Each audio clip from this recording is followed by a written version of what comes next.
Bonjour à tous, nouvelle vidéo sur le thème Final Fantasy. Et quelle vidéo mes amis!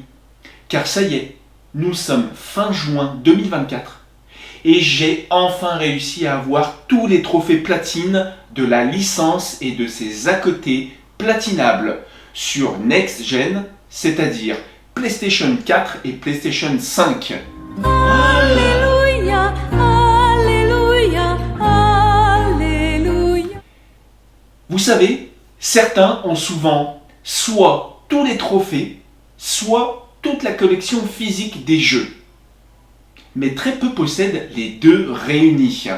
C'est-à-dire tous les trophées de la saga, tous les jeux physiques de la licence et des à côté. C'est ce qu'a réussi Frankie mon kiki aujourd'hui. J'ai fait le pari pendant toutes ces années de collection de posséder tous les exemplaires physiques de tous les jeux de la licence. Beaucoup sont encore sous blister et en version japonaise. Guide officiel, livre Les légendes de, les goodies, les magazines de toute la saga. Une collection complète de puristes de plus de 30 ans que je vais vous montrer dans un instant sur cette vidéo. Sur les jeux, une complétion totale qui veut dire des milliers et des milliers de monstres battus pour remplir tous les bestiaires. Des centaines et des centaines de lieux à explorer. Des dizaines et des dizaines de mini-jeux à réussir. On pense notamment à la corde à sauter de Final Fantasy IX, la course de Chocobo de Final Fantasy X, mais chaque Final Fantasy, ou presque, avait son petit lot de casse-tête. Et quand on voit tout récemment le travail à fournir sur Final Fantasy VII Rebirth, vous avez vu cet accent? Et bien pour ça, je suis vraiment content d'avoir terminé. Final Fantasy, c'est également des heures interminables de phase de leveling pour devenir plus fort, développer toutes ses compétences, récolter tous les objets et toutes les armes du jeu. C'est vraiment énormément de boulot et d'assiduité. On parle de discipline. On a beau dire, le travail c'est la santé, faire un Final Fantasy à 100%, ça use l'organisme et je sais de quoi je parle. Mais encore une fois, c'est moi qui l'ai choisi. Tout a commencé quand j'ai fini ma perfectissime partie de Final Fantasy VII original sur Steam en 2019, où j'ai eu le 100% succès Steam. J'ai d'ailleurs fait une vidéo spéciale sur cette partie de plus de 350 heures, que je vais mettre en bas dans la description de cette vidéo, et où je suis allé pousser la chose à l'extrême. Je parle d'une des plus belles parties de complétion de FF7 original en France. Et je pèse mes mots. Et du coup, je me suis dit que je n'avais plus rien à faire sur le titre. Ce fil rouge Final Fantasy a réellement émergé quand j'ai eu le platine de Final Fantasy VII Remake, le 26 avril 2020. Mon tout premier platine PlayStation, car avant ça, je n'en avais pas, tout simplement, ça ne m'intéressait, mais alors vraiment pas du tout. Aujourd'hui, ça a bien changé, j'ai plus de 80 trophées platine sur mon compte. Je platine essentiellement les jeux de cœur, les jeux narratifs, les jeux d'action dynamiques et difficiles, j'adore ça. Jeux d'horreur, c'est vraiment une grosse passion, et JRPG, bref, des jeux qui me parlent et qui me représentent. Le fil rouge de platiner la saga Final Fantasy me tenait à cœur. C'est une licence phare du JRPG qui a su évoluer avec son temps et je n'ai pas peur de le dire et de le défendre. Assez bavardé, place aux détails et de l'ensemble de la collection trophée, collection physique. C'est parti, changement de décor. On va aller chez la maman, dans mon entrepôt, dans mon musée collector, comme j'aime l'appeler. Suivez-moi, accrochez-vous, car ça sera sûrement l'une des plus belles vidéos de fans que vous verrez. Il se jette des fleurs le mec, hein, mais je suis assez sûr de moi. Et si vous restez jusqu'à la fin de cette vidéo, j'ai mis en exclusivité des vidéos du concert de Distant World auquel j'ai assisté sur Lyon en avril 2024, avril ou mai 2024, dans ces eaux-là. Je n'ai plus qu'un mot à dire. Copain! Donc nous voici dans l'antre, chez ma mère, là où j'entrepose ma collection Dragon Ball, Final Fantasy, mais pas que. Allez, venez, je vous fais un rapide tour du propriétaire.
Donc comme vous avez pu le constater, ça manque un peu de rangement.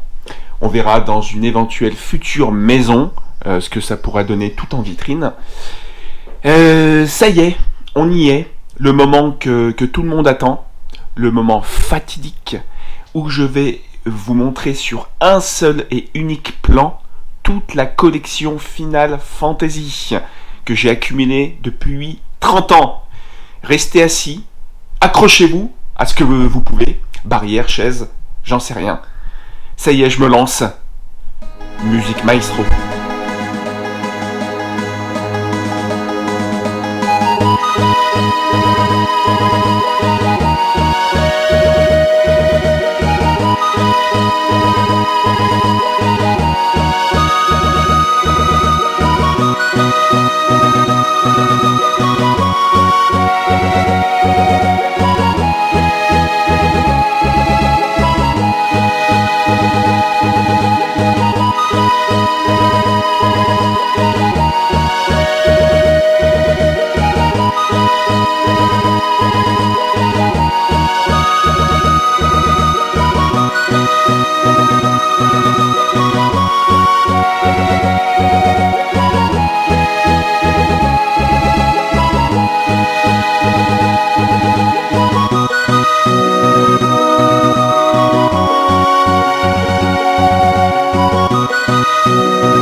Alors maintenant, on va voir les opus un par un détaillés de tous les épisodes que je considère comme canon pour ce challenge et indispensable, non négociable.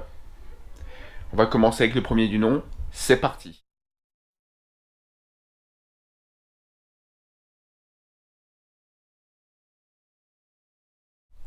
Final Fantasy premier du nom, la version boîtier japonaise, sortie en 1987, après avoir acheté la réédition en Pixel Remaster courant 2021. Sur Steam, j'ai pu partir en 2023 à la chasse au trophée des 6 premiers opus PlayStation. Je les avais pratiquement tous faits à l'époque sur émulateur, mais pour être honnête, j'avais oublié les scénarios de pas mal de ces opus. Donc là, je vous ai montré la version boîtier PlayStation, le guide Traveler Guide japonais, un autre sur Final Fantasy 1, et bien sûr, on va finir par indispensable, le guide officiel de Final Fantasy 1. Et le livre Les légendes de, qui partage l'épisode 1, 2 et 3. Une petite parenthèse. Avoir les livres, c'est bien. Les lire, c'est mieux. Je trouve ça important et complémentaire, surtout si on se dit réellement fan de la saga Final Fantasy. Ce n'est que mon point de vue. 90% des joueurs ne sont même pas au courant que des livres existent. Ils s'en fichent clairement. Je tiens régulièrement à informer ma communauté sur les réseaux sociaux du contenu de chaque ouvrage, où je fais parfois des résumés détaillés. Petit plus pour Final Fantasy premier du nom, j'ai réalisé il y a 3 ans de cela, en 2021, le succès 100% Steam, c'est-à-dire à la loyale, sans aucun boost, de la version PlayStation ou version Switch. Vous savez, la fameuse vitesse x3 et les no combats aléatoires. Ce qui fait une énorme différence avec les nouvelles versions. J'avais dû mettre 25 heures à l'époque. Je me suis tapé 2 fois la sentinelle, le repop de la sentinelle, qui apparaît une fois sur 64. Donc imaginez-vous sans la vitesse x3, je vous laisse imaginer le délire.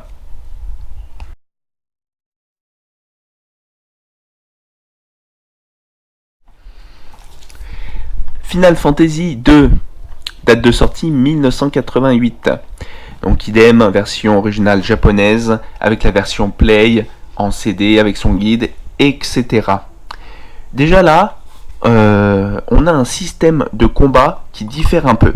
Il faut monter les compétences d'armes en frappant les ennemis et les compétences de soins ou de magie en lançant des sorts. C'est assez original, mais loin d'être un système que je préfère pour le leveling, clairement. Environ 20 heures pour platiner cet opus, toujours avec les boosts des pixels. Comme pour FF1, j'étais allé chercher le succès Steam à l'époque. C'était en 2022, sans boost. Imaginez-vous dans les grottes où chaque pas t'engendre un combat aléatoire. Un véritable cauchemar. J'ai en plus de ça fini avec 2 succès manqués. Un coffre plus récupérable dans une zone et un mot-clé plus récupérable non plus. Je vous laisse imaginer la déception qui m'a privé du 100% Steam à l'époque. C'est la vie. L'important aujourd'hui, c'est d'avoir pris mon courage à deux mains et d'avoir remis la galette dans la console et d'être allé chercher le trophée platine par la suite après sur PlayStation. Parce que je vous ai pas montré le guide officiel. Il est là. Et le livre Les légendes 2 qui partage, comme je vous l'avais dit, les épisodes 1, 2 et 3.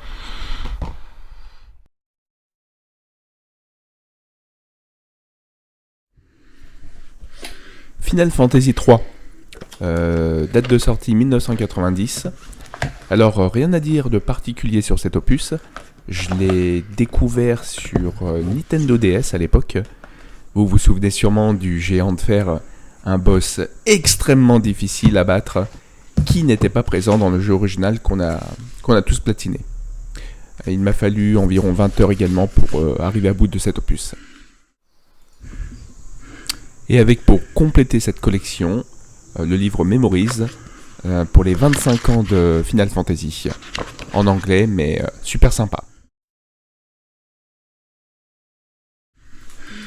Final Fantasy IV, sorti en 1991. J'ai commencé l'aventure sur PSP, avec cette édition sortie en 2011.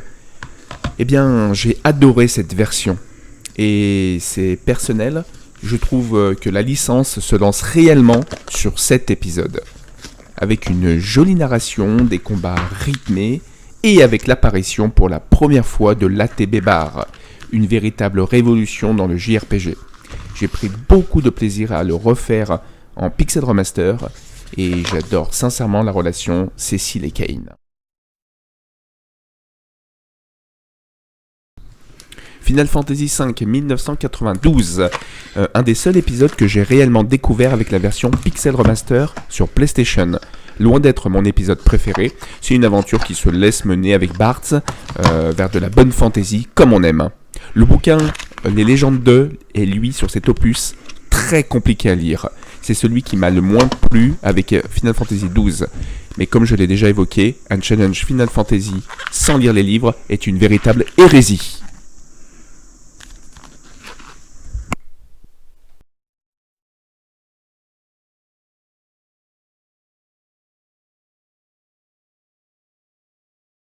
Final Fantasy VI 1994, dernier épisode de l'ère 2D, souvent considéré par les puristes et anciens joueurs comme l'ultime épisode de toute la saga. J'y ai joué à 3 reprises. La première sur simulateur il y a environ 20 ans. Il était buggé et mal traduit. J'avais fini l'histoire et loin d'avoir été emballé. Je me suis même demandé si ce jeu n'était pas un peu surcoté. La deuxième fois, je l'ai refait sur Steam en 2021. Et là, j'ai adoré, mais vraiment, une claque phénoménale. J'ai quasiment réussi à avoir tous les succès, il m'en manquait que quelques-uns, donc toutes les frénésies de Go, un enfer qu'il n'y en a pas loin de 255 à récupérer, contre 50 sur la version Pixel Remaster. 35 heures pour platiner cet opus sur PlayStation, il est indémodable et occupe aujourd'hui un très bon classement dans mon top. Et sans oublier le livre Les Légendes de ce Final Fantasy VI, et qui est au passage un très bon ouvrage.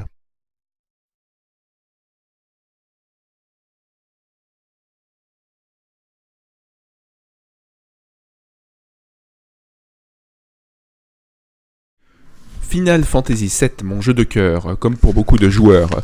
Novembre 97, la saga débarque sur PlayStation et c'est le début de la 3D. Premier jeu de la licence qui dispose d'une sortie mondiale. J'ai fait une vidéo spéciale sur le jeu comme je l'évoquais en introduction, je ne vais pas y revenir ici. Platine et succès Steam 100%. Un doublé indispensable pour un fan de FF7 comme moi. Surtout que Steam, je vous le rappelle, ne propose d'aucun boost. Pour la collecte, vous avez dû voir en début de vidéo ce que ça donnait dans ma vitrine. J'y reviens pas ici. En revanche, je vais faire d'ici quelques semaines une vidéo consacrée uniquement à l'univers FF7, avec au programme détail de la Perfectissime Party, Perfect Party, des low level que j'ai pu faire, de la compile entière FF7, Remake, Rebirth, je détaillerai tout point par point. Ça va être encore un projet titanesque, le plus gros de ma chaîne. Et bien sûr, si vous avez loupé le début de la vidéo, on voit que j'ai l'édition japonaise, Final Fantasy VII, ainsi que la version Eidos sur PC.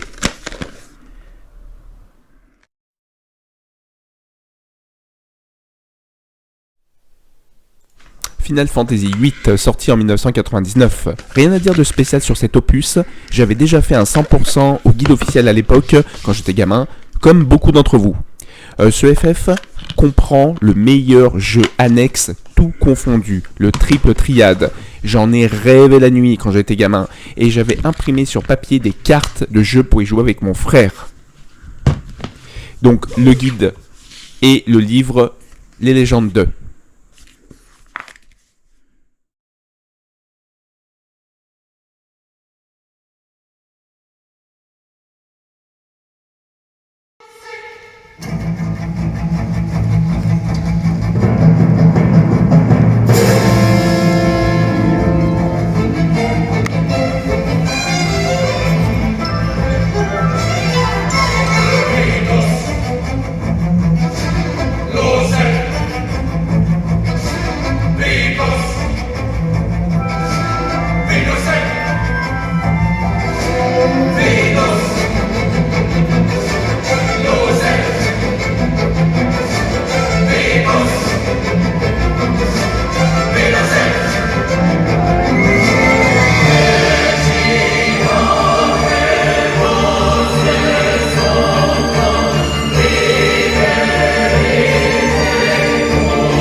Final Fantasy 9, sorti en juin 2000, mon top 3 personnel des FF. J'aime beaucoup cet opus qui représente la licence FF à tout point de vue. 12 heures, c'est le temps qu'il m'aura fallu pour la corde à sauter, qui reste de très loin le mini-jeu le plus dur de toute la saga. Un véritable cauchemar pour beaucoup, mais indispensable au trophée. Et j'ai un petit record personnel sur la découverte de trésors avec un chocobo sur cet opus. Je vous mets donc cette photo. Le but du record était d'avoir récupéré, vous savez, les 8 trésors avec son chocobo le plus rapidement possible sur 1 minute. Donc le compteur commence à 1 minute et va jusqu'à 0. Et je me suis fixé l'objectif d'aller le plus rapidement possible. Donc là, il me restait que 37 secondes au compteur quand j'ai découvert les 8 trésors. Alors moi, la question que je vais vous poser, qui d'entre vous a déjà essayé ce petit record et est-ce que vous avez fait mieux ? En tout cas, pour le platine, faut compter 60 à 70 heures.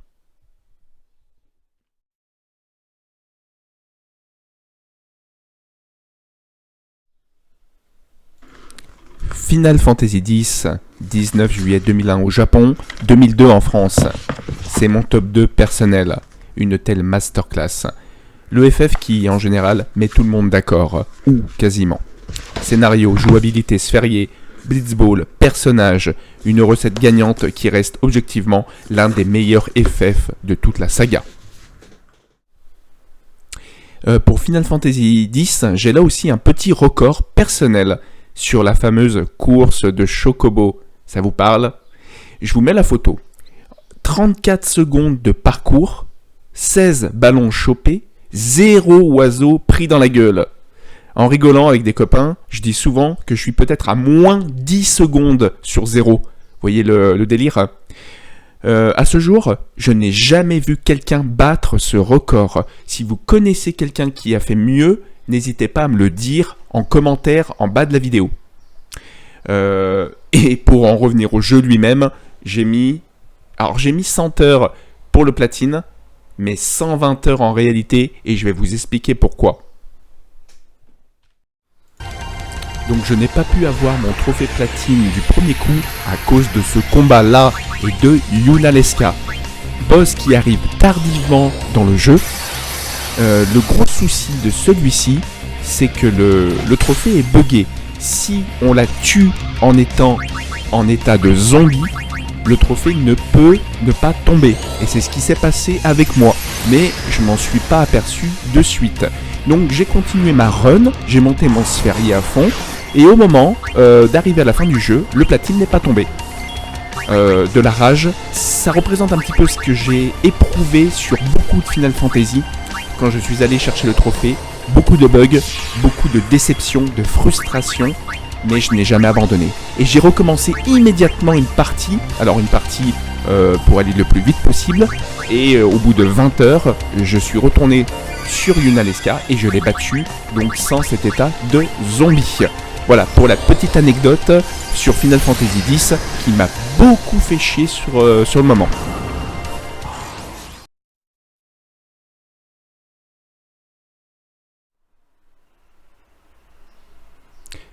Final Fantasy X-2.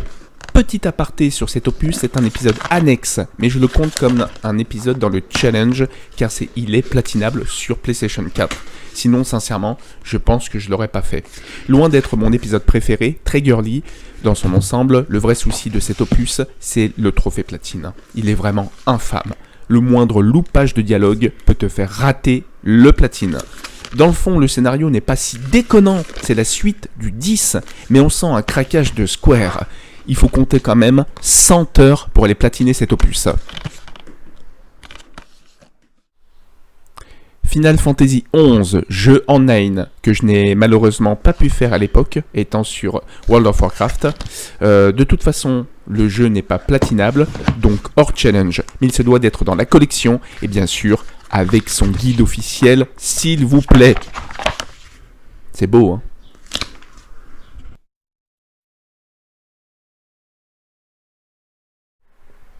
Final Fantasy XII. Alors, pour la petite histoire, je l'ai boudé à sa sortie en 2006. Comme je vous le disais précédemment, j'étais H24 sur le meilleur MMO du monde. Non messieurs, ce n'est pas FF14, mais World of Warcraft. Donc j'y ai à peine joué, le laissant dans un placard. Une fois mon périple de la saga commencé, je me suis dit que je n'avais pas le choix et que c'était un épisode obligatoire pour le platine. Après avoir entendu pas mal d'échos à son sujet, je me suis dit que j'étais sûrement, passé à côté de quelque chose. C'est donc avec plein d'espoir que je me suis mis sur cette version Zodiac Age. Armé du guide officiel, je suis donc parti en quête de tous les trophées. Mon ressenti, je n'ai pas du tout aimé cet épisode. Personnage non charismatique, et je ne vous parle pas que de Van, le reste de l'équipe ne m'a fait ni chaud ni froid. L'univers à la Star Wars, version fantasy, ce n'est pas du tout ma came. Et alors, la cerise sur le gâteau, la partie avec le grand cristal, qui est, je pense, tout FF confondu, le pire passage de la saga. Pour le platine, il me semble 100 heures, bien 100 heures dépassées pour moi, je pense. Et le livre, Les légendes de, c'est un pavé qui est infect.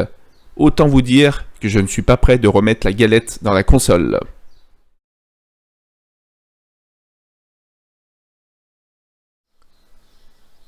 Final Fantasy XIII. Petit aparté sur ce jeu par lequel j'ai terminé officiellement le fil rouge des jeux solo FF. Pourquoi ? À la base, je ne voulais même pas le compter dans le challenge. Il n'a jamais été porté sur PlayStation. Et mon challenge, je vous le rappelle, constitue d'avoir la totalité des trophées platine accessibles next-gen, c'est-à dire PS4 et PS5. Mais comme j'ai encore ma PS3, et ça reste un épisode phare et numéroté de la licence, je l'ai compté dans le défi. De plus, de finir par ce titre avait une réelle signification. C'est le tout premier Final Fantasy de la saga qui propose des trophées platine. Jeu sorti en 2009, il y a déjà donc 15 ans. C'était donc une évidence que je finisse la saga hors le MMO FF14 par ce jeu FF13. La boucle était donc bouclée. Sympa, combat dynamique, première fois qu'on voit le système de choc, bien repris par la suite d'ailleurs. L'expérience est quand même bien gâchée par le farm des armes ultimes et des accessoires en fin de jeu, avec notamment le loot des anti-diamants qui pop à 0,1% de chance. Système endgame mal foutu, on court après les stèles pour les missions avec très peu de points de téléportation. Donc j'en garde pas un superbe souvenir. Le livre, il est immense. Donc je vous disais que le système endgame était mal foutu. Car pour ma part, que ça soit sur les procs des anti-diamants en fin de combat ou même avoir des 5 étoiles sur certaines missions, je pense notamment aux 5 étoiles de la mission du Pampa où on compte sur le proc de la compétence choc fortuit qui met instantanément l'ennemi en état de choc qui apparaît complètement au hasard, ou encore l'application du sort poison qui fait par exemple toute la différence sur la vitesse à laquelle on tue Vercingétorix de la mission 64 pour les 5 étoiles.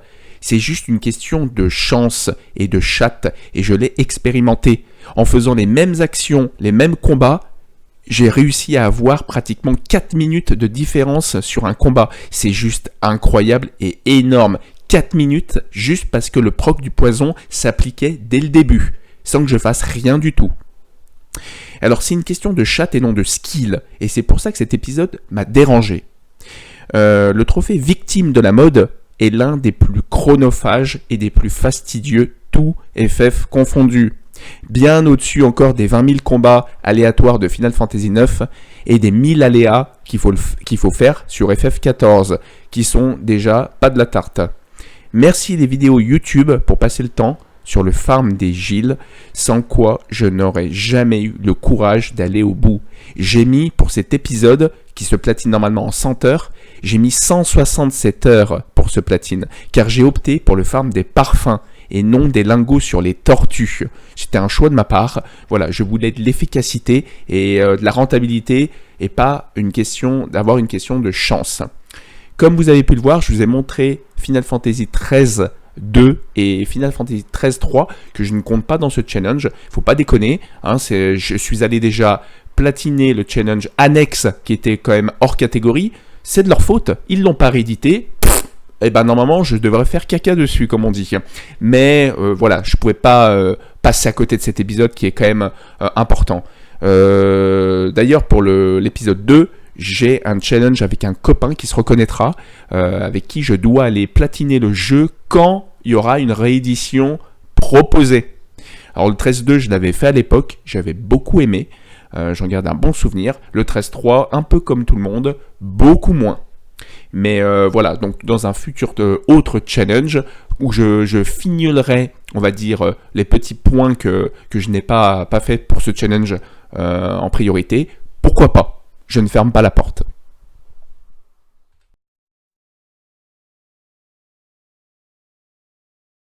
Final Fantasy XIV, le fameux MMORPG. Et c'est officiellement par cet épisode en ligne que j'ai clôturé le fil rouge en bouclant les fameux 1000 mandats. Un platine agréable, une histoire sympa, sauf le trophée des 1000 aléas qui franchement est vraiment beaucoup trop long. J'ai dû mettre 30 ou 40 heures rien que pour ce trophée.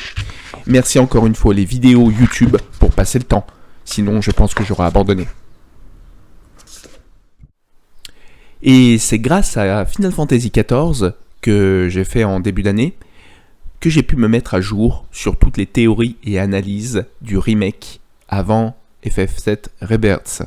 Donc merci les 1000 aléas rien que pour ça. Pour les 1000 mandats, ça nous oblige à prendre un abonnement de 5 mois et demi. Square est vraiment très malin, bravo. Un platine pas difficile sur la longueur que j'ai effectué à 100% en solo, sans jouer avec la moindre personne, tout le long de l'aventure, sauf hormis bien sûr les groupes aléatoires, hein. Mais je n'avais pas de connaissances qui auraient pu m'aider ou me rusher comme on dit. Comme quoi, hein, on peut faire un MMO entièrement en solo en 2024, hein. C'est incroyable. Je crois que j'ai mis 200 heures en tout pour cet opus.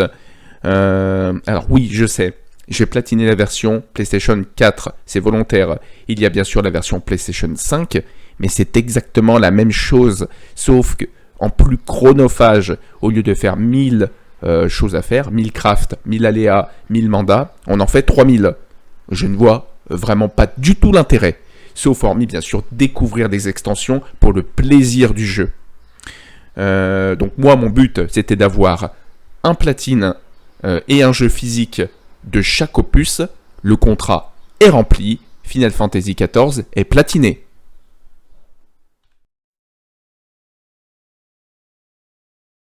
Final Fantasy XV, c'est le deuxième platine que je suis allé chercher après Final Fantasy VII Remake.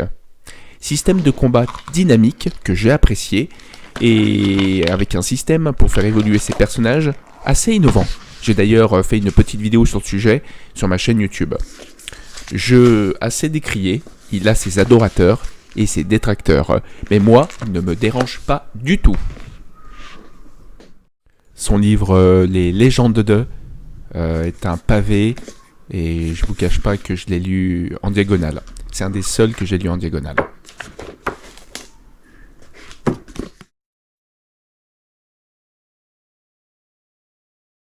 Final Fantasy XVI, on y est, un des épisodes qui divise le plus la communauté.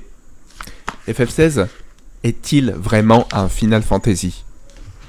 Ce n'est pas le but de la vidéo, j'ai réalisé une critique écrite que je mettrai peut-être un jour en vidéo justement. En tout cas, moi, j'ai passé un très bon moment. J'y ai joué d'ailleurs Day One avec des potes et j'en garde un superbe souvenir.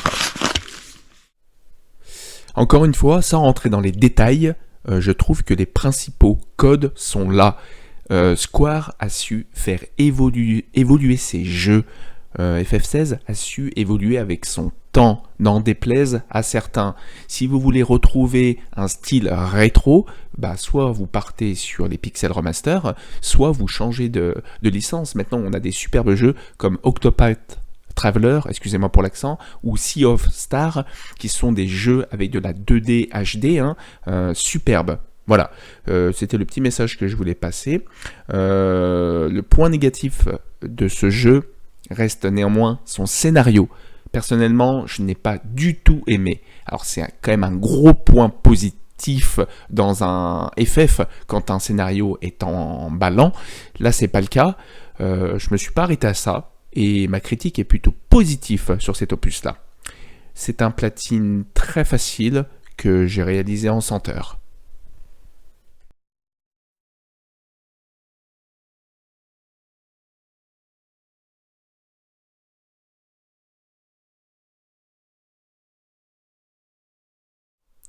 Final Fantasy VII Remake, plus le DLC Intermission. On l'a attendu des années et il est arrivé en plein Covid. Final Fantasy VII Remake, avec son système de combat dynamique, son histoire remaniée, qui a fait naître de nombreuses théories sur Internet. Personnellement, j'ai beaucoup aimé le titre, même si mon cœur est pris sur l'original et ça ne changera pas. Le guide officiel est fantastique et très complet. Alors je sais très bien que ce remake est controversé et qu'il ne fait pas l'unanimité auprès des joueurs. Moi personnellement, ce renouveau, ce nouveau souffle a été quand même salvateur. De repartir sur une histoire comme on a connu, est-ce que finalement on n'aurait pas été déçu de ne pas avoir de surprise? Voilà. Bon, cette vidéo elle n'est pas là pour faire une analyse. Je referai peut-être des posts exprès pour ça, mais c'était pour resituer un petit peu le contexte et que j'entends autant les gens qui n'aiment pas, autant les gens qui adorent, à savoir que je pense être un des plus grands fans de FF7 original qui existe, vraiment, hein. Donc, et c'est moi qui vous dis ça. Donc voilà pour ce point-là. Il faut savoir que le DLC était sympa, il apporte un petit côté en plus, un rajout, on aurait pu s'en dispenser, mais il ne m'a pas dérangé. Le boss Wes, le boss final du DLC, est lui en revanche un peu corsé. Ça demande une grande préparation. D'ailleurs, on se pose des questions d'affronter un mec aussi fort à ce moment-là, plus fort que Sephiroth, clairement. Hein, on se pose vraiment de réelles questions sur le lore après de Final Fantasy VII. Mais encore une fois, c'est pas le but.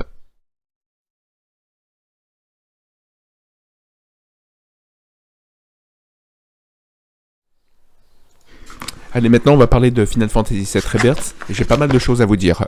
J'ai pris la collector à 300 € proposée, et qui est magnifique. Alors, quoi de mieux que vous parler de Final Fantasy VII Rebirth, de mon aventure, sur une de mes vidéos que j'ai réalisée contre Odin. Un challenge que je m'étais fixé avec Tifa en solo et sans magie. Donc voilà, je pense que Final Fantasy VII Rebirth est un des jeux qui a le plus surpris, en bien comme en mal. Je m'explique. Beaucoup de joueurs s'attendaient à un jeu peut-être 20-25 heures en ligne droite, et on a tous été surpris par son côté chronophage. Il faut vraiment se rendre compte de la chose. 200 heures pour un jeu, actuellement, c'est impensable. Même des jeux, avec des phases de leveling. Je pense d'ailleurs au jeu de l'année 2023, Baldur's Gate, qui demande entre 100 et 150 heures, à peu près, je crois, pour le platine. Donc dépasser 200 heures, c'est juste irréel. Donc ça a démotivé plus d'un joueur, ça a même frustré certains qui voulaient juste aller finir le jeu, tout simplement, et qui ont été bloqués par certains mini-jeux obligatoires dans la trame. Moi, personnellement, j'ai été surpris, vraiment surpris, par la longueur et la difficulté du titre. Je savais que Final Fantasy VII Remake avait son petit côté difficile dans le simulateur, mais là, le challenge, il est complètement abusif. Donc voilà, avec des copains, on a continué de temps en temps à se mettre des défis dans le simulateur pour essayer justement de faire mieux que ce qu'on a fait pour le trophée platine. sans utiliser de magie, sans heal, sans limite, avec seulement un seul personnage. Donc voilà, là c'était un exemple d'un challenge que j'ai réussi d'ailleurs et que j'ai posté sur ma chaîne YouTube en affrontant toutes les invocations en solo avec Tifa, sans me healer. Que dire de plus ? Après 3 parties entières, dont une entièrement en japonais, j'ai réussi à pratiquement boucler tout ça en 450 heures, avant de retirer définitivement le CD de la console. C'est vraiment incroyable. Et j'espère qu'il sera GOTY 2024, il le mérite. Voilà, donc vraiment un gros coup de cœur sur cet opus qui m'a vraiment fait transpirer. Et je pense qu'on va encore en parler longtemps. Alors petit bonus en plus, car je ne vous l'avais pas montré, Final Fantasy Anthology sorti sur PlayStation, un jeu très coté, qui partage l'épisode 4 et l'épisode 5, ainsi que le fameux Final Fantasy Pixel Remaster sur PlayStation. Et je termine donc cette partie-là avec cette petite photo qui retrace bien une partie de ma vie de 2023, où j'ai enchaîné donc tous les Final Fantasy Pixel Remaster à la suite, pour aller chercher leur platine. J'avais également platiné Final Fantasy XVI en amont, et je suis passé tout de suite derrière sur Final Fantasy 1. Je voulais vraiment faire le dernier et le tout premier, pour avoir une sorte de contraste. J'aime beaucoup faire ça dans ma vie de tous les jours. Si vous me suivez depuis longtemps, vous allez vite le comprendre. Et puis du coup, derrière, on le voit pas, mais j'ai le platine de Theatrhythm Barline, et je vais en parler. Pourquoi j'ai choisi d'ailleurs de finir avec ce jeu-là, qui était sorti en mars 2023, mais c'est une signification également. Donc très content de cette performance, et ça rend plutôt bien en photo.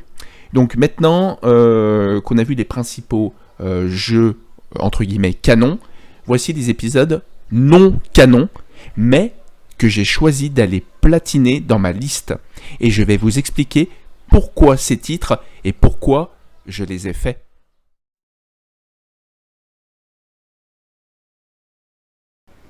Final Fantasy Type 0, jeu sorti en 2011 sur PSP et qui a eu le droit à un remaster en 2015 sur PS4. Un épisode qui se doit d'être fait, les principaux codes sont là, les musiques franchement sont très sympas, juste le scénario qui est par contre pas inoubliable. Rien d'autre à dire de spécial sur ce titre, le platine est relativement facile, il faut 30 heures.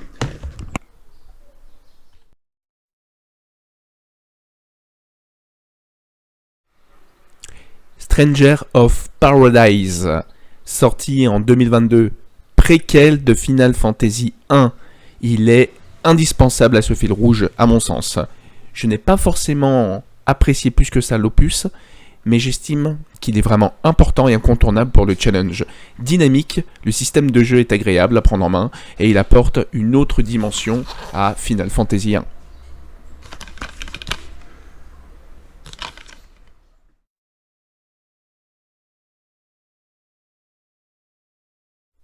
Final Fantasy Crisis Core, première partie réalisée sur PSP en 2007, et c'est l'un de mes épisodes bonus préférés de toute la saga Final Fantasy VII. L'histoire est touchante, Zack est un personnage très apprécié par de nombreux fans de la saga, bien plus que Cloud en général. Le remaster Crisis Core Réunion sur PlayStation 5 est fidèle et plutôt sympa à faire, même si les 300 missions sont vraiment pénibles. J'ai dû mettre, je pense, 40 heures pour le trophée platine. Et bien sûr avec son guide officiel.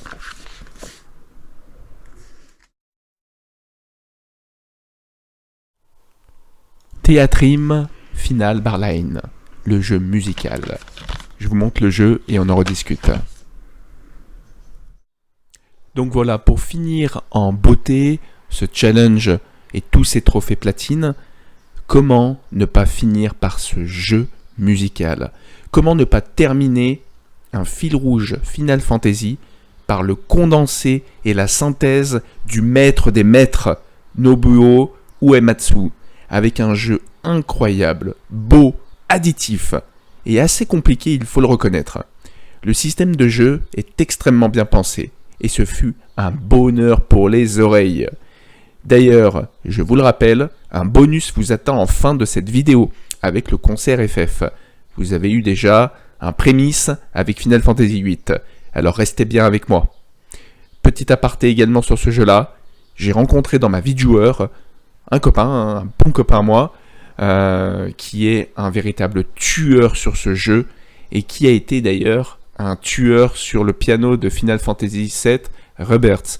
Je sais qu'il est en train de sourire parce que il sait que je parle de lui. Félicitations encore, mec. Voilà donc ce qui nous fait officiellement, les amis, 22 trophées platine de la collection. Je rajouterai ensuite au fur et à mesure les épisodes qui arriveront au compte-gouttes. On pense à Final Fantasy Tactics Remaster et un éventuel Final Fantasy IX Remake, sans parler de la troisième partie de Final Fantasy VII Remake, bien sûr.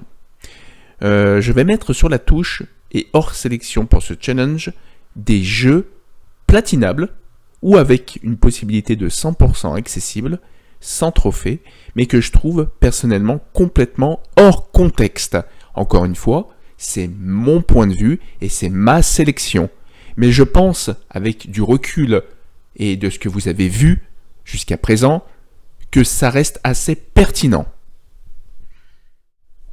Alors je vais commencer cette sélection par une saga qui est aimée de beaucoup de joueurs, c'est la saga Kingdom Hearts. Pour moi, du Disney et du Final Fantasy, pourquoi pas, hein, mais ce n'est vraiment pas indispensable à cette sélection. J'ai néanmoins terminé le premier jeu par curiosité pour voir un petit peu ce que ça donnait, mais j'ai vraiment pas accroché au contexte.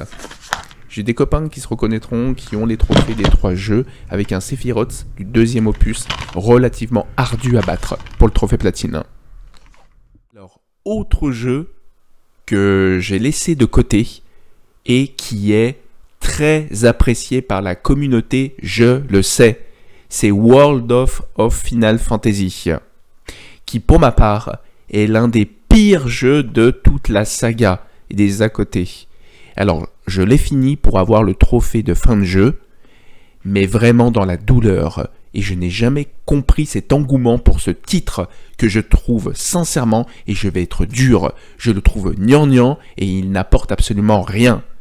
Pour moi, Pokémon, c'est Pokémon. Je suis assez fan de la première génération d'ailleurs de Pokémon, mais ça doit rester Pokémon Final Fantasy, ça doit rester un Final Fantasy. D'allier les deux, c'était peut-être à la base une bonne idée, mais ça n'a pas du tout matché avec moi.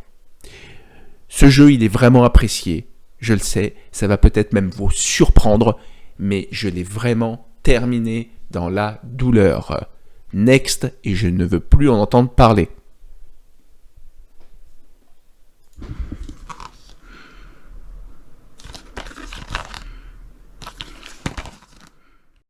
Final Fantasy Crystal Chronicle. Pas de trophée platine disponible et juste un 100% accessible. Donc déjà rien que sur ce côté-là, il est hors challenge. Jeu faisable à plusieurs, mais également en solo, mais je trouve qu'il n'a pas sa place dans mon fil rouge. Pour vous dire, c'est l'un des seuls jeux annexes que je n'ai même pas fait. Je le testerai un jour, par curiosité, ou dans un éventuel challenge autre qui pourrait arriver sur tous les jeux annexes que je n'ai pas pu faire justement sur Final Fantasy, ou à plusieurs avec des copains. J'ai néanmoins l'édition indispensable pour mon fil rouge de la collection en physique sur GameCube.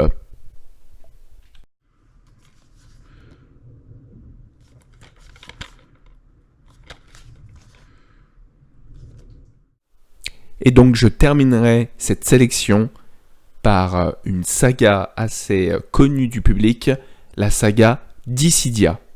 Jeu de combat avec les personnages FF. Je ne l'ai même pas essayé pour vous dire. Je crois que si je vous dis pas de bêtises, en plus de ça que le platine n'est plus accessible.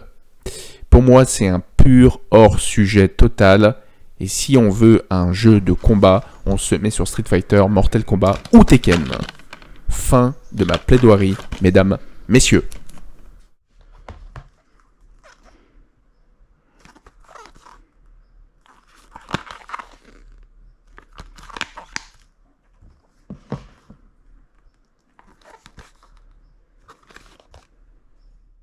Donc les copains, on arrive bientôt au terme de cette vidéo.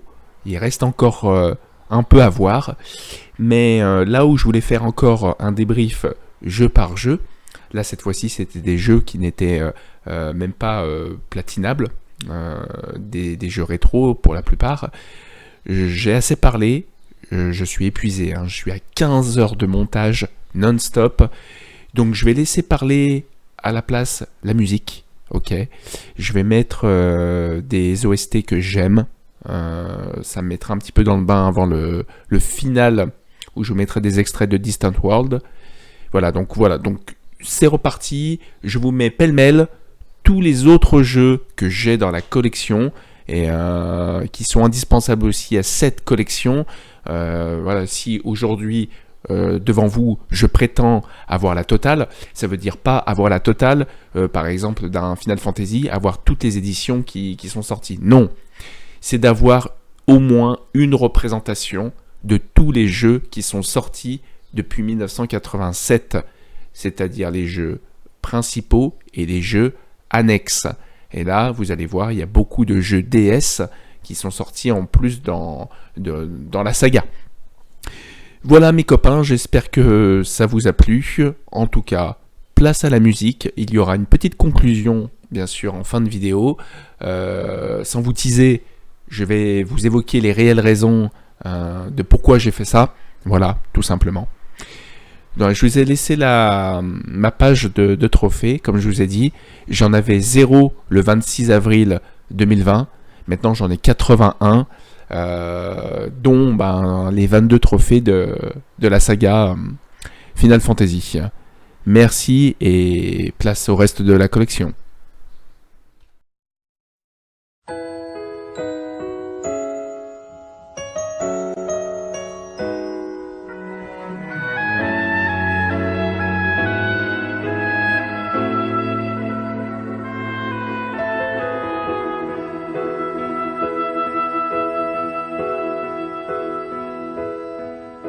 Alone for a while, I've been searching through the dark for traces of the love you left inside my lonely heart.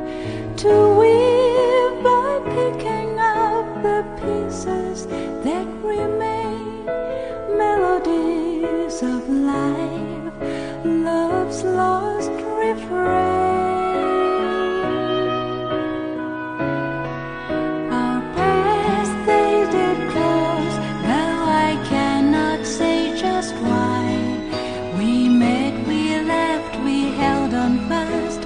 And then we said goodbye. And who'll hear the echoes of stories never told? Let them ring out loud till they unfold. In my dearest memories,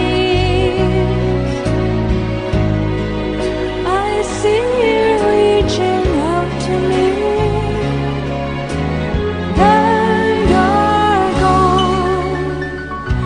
Still believe that you can call out my name. A voice from the past, joining yours and mine, adding up the layers of harmony. And so it goes on and on.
soak the clouds up in the sky.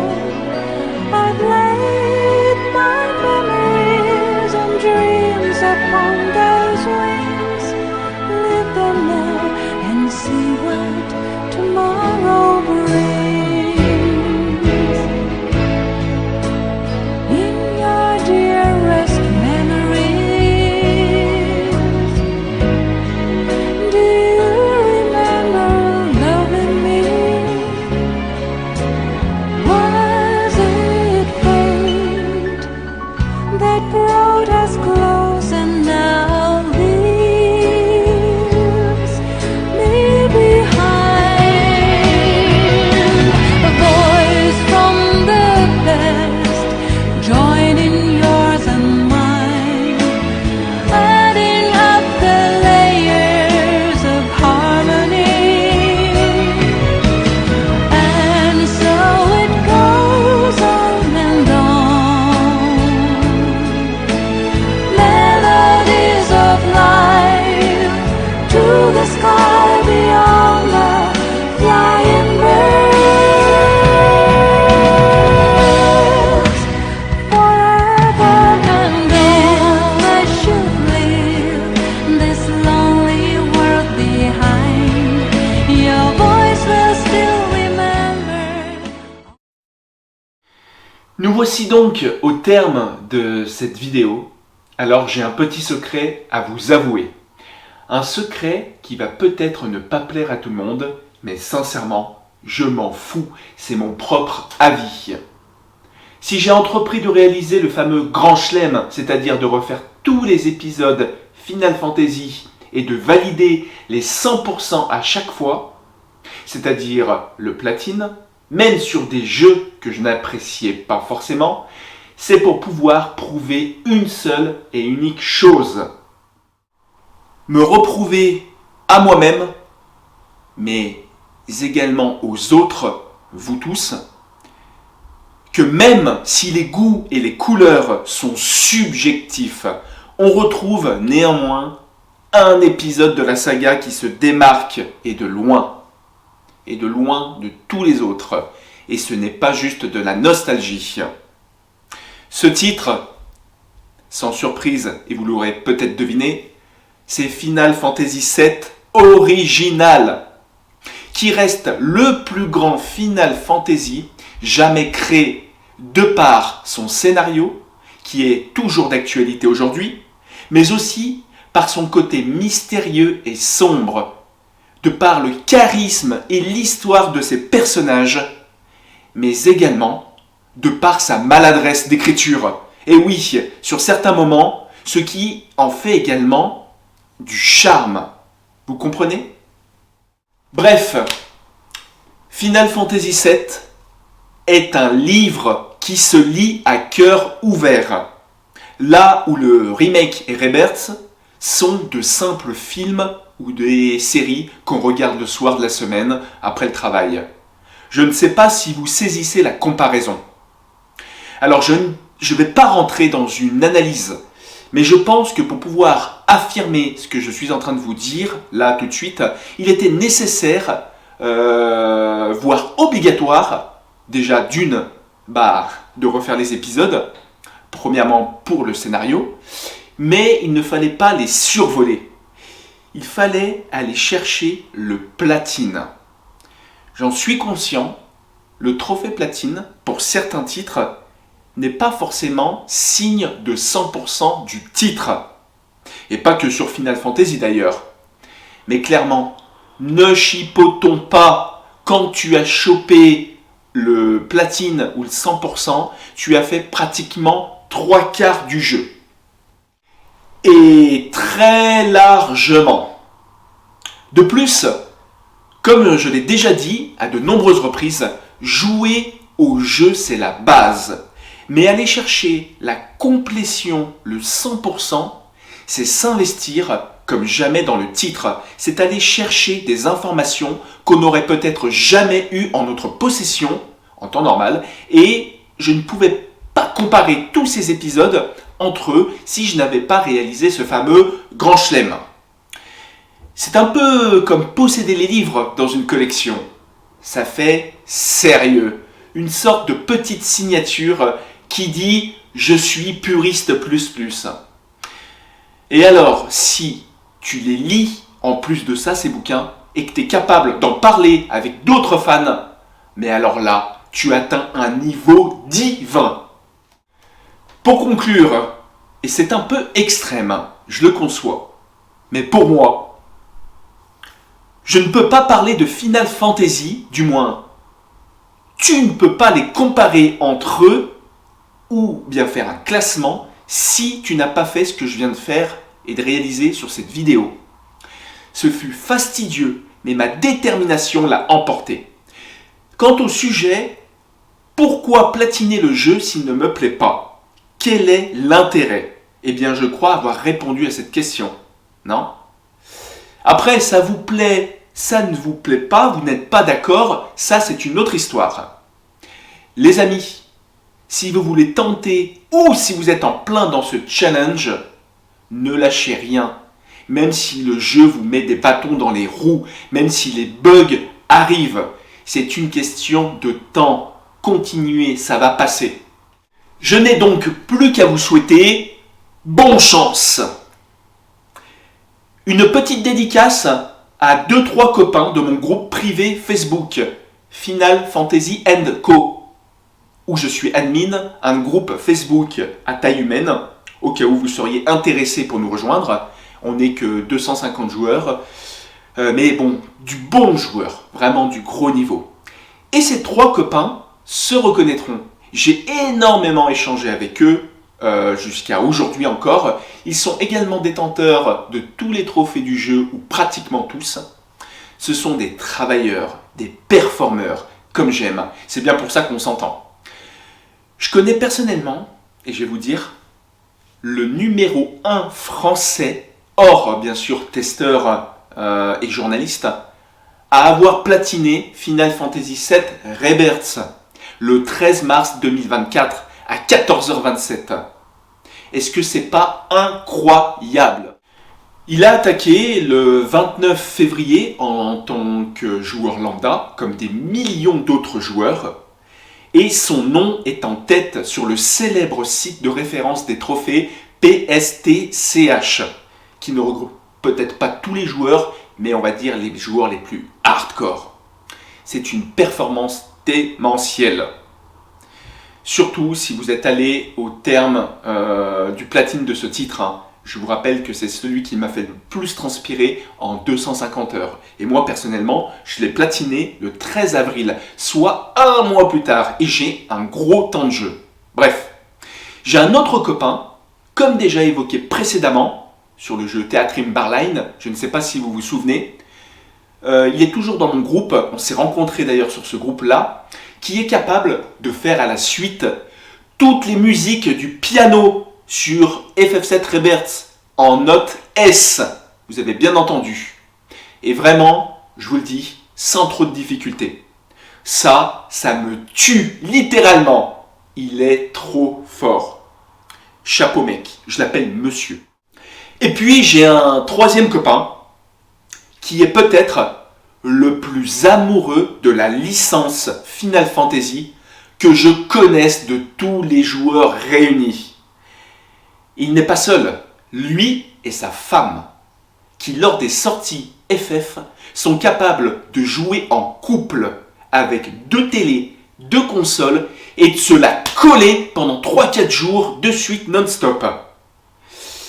Et puis lui, il représente aussi également le TGC, le jeu de cartes Final Fantasy, comme personne.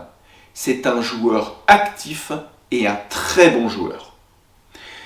Tous ces copains ont des vies de famille, un travail, des enfants.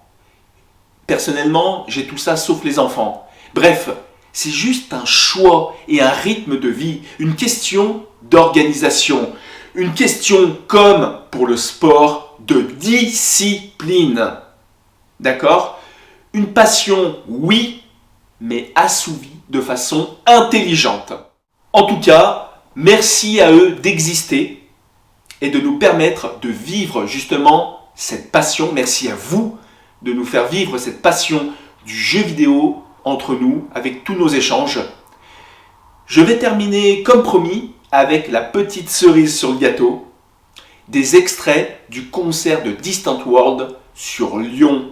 C'était le 25 mai 2024, la dernière de Nobuo Uematsu. C'était important que j'y aille cette année parce qu'il a annoncé pratiquement officiellement sa retraite.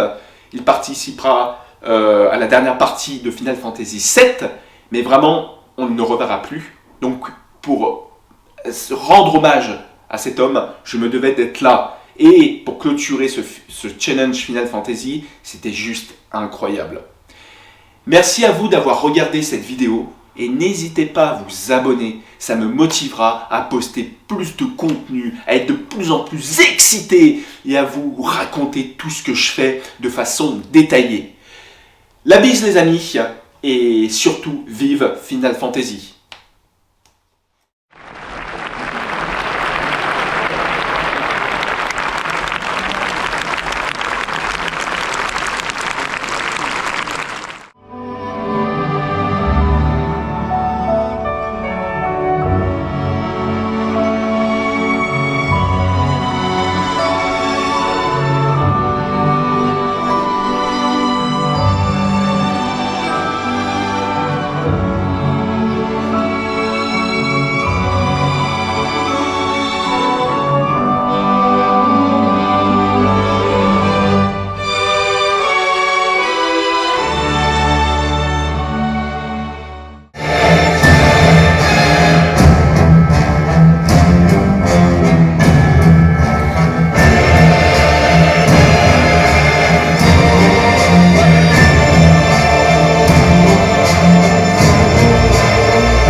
But this is serious business. We have to practice. If we're going to be a chorus, right? So we're going to play the pitch for you on our piano over here, and I'm going to count to 3, and we're going to try it. Okay? Here we go. 1, 2, 3. That's really very good. But you know, in music we have a thing called dynamics. Piano and pianissimo are very soft. Mezzo piano, mezzo forte, they're getting louder. Forte, fortissimo, very loud. You should blow us off this stage, right? Fortissimo, let's try it again. 1, 2, 3. That's what we're talking about. Here comes One Winged Angel. Allez là! Je suis venu que pour ça, moi.